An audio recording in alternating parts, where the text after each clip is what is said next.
बिस्मिल्लाहिर्रहमानिर्रहीम। अस्सलाम वालेकुम व्यूअर्स, सुंबल के किचन में आपको खुशामदीद कहती हूँ। आज मैं फिर आपकी खिदमत में हाजिर हुई हूँ पफ पेस्ट्री की डो की रेसिपी को लेकर, और ये मैं आपको एगलेस बनाना सिखाऊंगी। इस वीडियो को आपने एंड तक ज़रूर देखना है, क्योंकि इसकी सारी टिप्स एंड ट्रिक्स आपके साथ शेयर करूँगी और इसका रिज़ल्ट भी आपको एंड में चेक कराऊँगी कि ये कैसी बनी है। और आपने क्या करना है, अपने चैनल को सब्सक्राइब कर लें और साथ ही साथ बेल आइकॉन को भी क्लिक करना ना भूलें। इसमें मेरी हर नई आने वाली वीडियो का नोटिफिकेशन सबसे पहले आपको मिलेगा। अगर आपको मेरी वीडियो अच्छी लगे तो इसको लाइक और शेयर ज़रूर कीजिए। तो चलिए पफ पेस्ट्री की डो को बनाना शुरू करते हैं। बिस्मिल्लाहिर्रहमानिर्रहीम। यहाँ पे मैंने लिया है 500 ग्राम मैदा, मतलब आधा किलो, और 1 टीस्पून इसमें नमक का जाएगा, और 1 टेबलस्पून इसमें मैंने शुगर का डाल दिया, मैंने पीस के डाल दी थी। 4 टेबलस्पून इसमें ऑयल का जाएगा। आप इसकी जगह पे बटर वगैरह नहीं यूज़ कर सकते, आप ऑयल ही यूज़ करना। इसको अच्छे से मिक्स कर लेंगे। मैंने यहाँ पे इसको अच्छे से मिक्स कर लिया है, और अब इसके अंदर हम थोड़ा थोड़ा पानी डालकर इसकी अच्छी सी डो बना लेंगे। डो हमने ना तो बहुत ज़्यादा सॉफ्ट बनानी है और ना ही हार्ड, दरमियानी हमने इसकी जो डो है वो बनानी है। पानी हमने थोड़ा थोड़ा ही डालना है, और पानी मैं नॉर्मली यूज़ कर रही हूँ, ये नॉर्मल टेम्परेचर का ही। तो अब यहाँ पे देखें ये किस तरीके की डो है, हल्की हल्की खुश्क भी है इसमें आटा। तो अब इसको मैंने काउंटर पर निकाल लिया, और इसको यहाँ पे 5 से 6 मिनट में अच्छे से इसको गूंद लूँगी। आप देख सकते हैं कि मैं किस तरीके से इसको कर रही हूँ। इसी तरीके से आपने भी करना है इसको, जब तक कि ये स्मूथ सी डो ना बन जाए तब तक आपने ऐसे ही करना है। तो अल्हम्दुलिल्लाह यहाँ पे 5 से 6 मिनट के बाद अच्छी सी स्मूथ डो बन गई है। अब इसको 15 मिनट की रेस्ट देंगे। और यहाँ पे मेरे पास है मार्जरीन, जो कि मेरी होममेड मार्जरीन है। इसकी रेसिपी मैं पहले से आपके साथ शेयर कर चुकी हूँ, आप मेरी वीडियो देख सकते हैं। डिस्क्रिप्शन बॉक्स में इसका भी मैं आपको दे दूँगी लिंक, वहाँ से देख सकते हैं, और एंड पर भी दे दूँगी। ये हम अच्छे से इसको हाथों की मदद से दोनों को खोल के तो इस तरीके से सॉफ्ट कर लेंगे। ये मेरे पास 400 ग्राम है, तो 500 ग्राम मैदा था, 400 ग्राम मेरे पास मार्जरीन है। इसकी जगह पे आप बटर वगैरह नहीं यूज़ कर सकते। इसको मैंने नरम सा कर लिया और इसको इस तरीके से बना के रख लिया, बॉक्स की तरह इसको मैंने शेप दी और रख लिया है। तो अब काउंटर पे मैदे को छिड़क लेंगे, और 15 मिनट भी पूरे हो चुके हैं। यहाँ पे हम अपनी डो को अच्छे से इस तरीके से हाथों की मदद से फैला लेंगे। ऊपर भी मैंने मैदा को जो है वो छिड़क दिया है। अब यह इतना सा बेल कर इसके दरमियान में हम वो रख देंगे मार्जरीन को, और इस तरीके से इन्वेलप की तरह इसको हम अच्छे से पैक कर देंगे। ये देखें, आप देख सकते हैं इस तरीके से अच्छे से पैक करने के बाद दोबारा से इसको हाथों की मदद से हम थोड़ा सा प्रेस करेंगे, ताकि मार्जरीन जो है वो सारी तरफ फैल जाए। अब बेलन की मदद से हम इसको थोड़ा सा टैप करेंगे, ताकि मार्जरीन जो है वो हर तरफ फैल जाए। इस तरीके से दोनों साइडों से इस तरीके से हम जो बेलन की मदद से इसको पहले टैप करेंगे। उसके बाद हल्के हाथों से हमने इसको बेलना है। आपने प्रेशर बिल्कुल भी ज़्यादा नहीं देना, और जितना आपसे ये बेली जाए आपने उतनी इसको बड़ा कर लेना है। साथ साथ में मैदा थोड़ा थोड़ा छिड़कते जाना है जहाँ पे आपको ज़रूरत महसूस हो। प्रेशर आपने ज़्यादा नहीं देना। अगर आपने प्रेशर ज़्यादा दे दिया तो इसकी जो पफ है वो अच्छी नहीं बनेगी।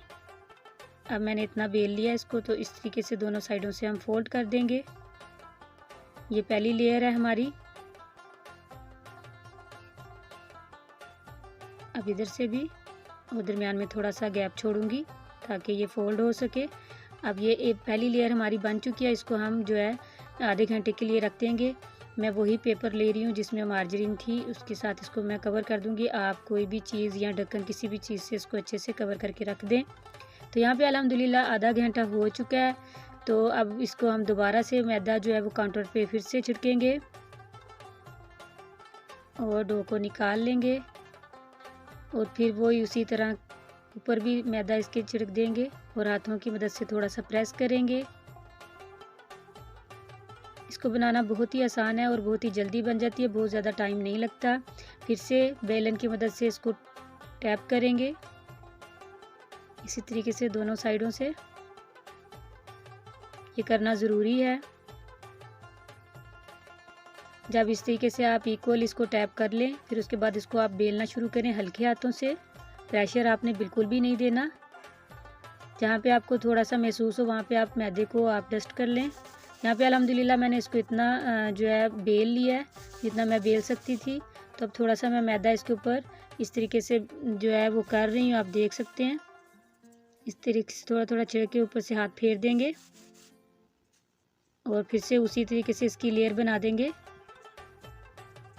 तो 2 ही दफ़ा करने से काफ़ी अच्छी हमारी पफ पेस्ट्री जो है वो बन जाती है। सेम वही चीज़ करेंगे जो पहले हमने किया है। इस तरीके से थोड़ा सा गैप छोड़ेंगे ताकि अच्छे से इसकी जो है वो इस तरीके से फ़ोल्ड हो सके।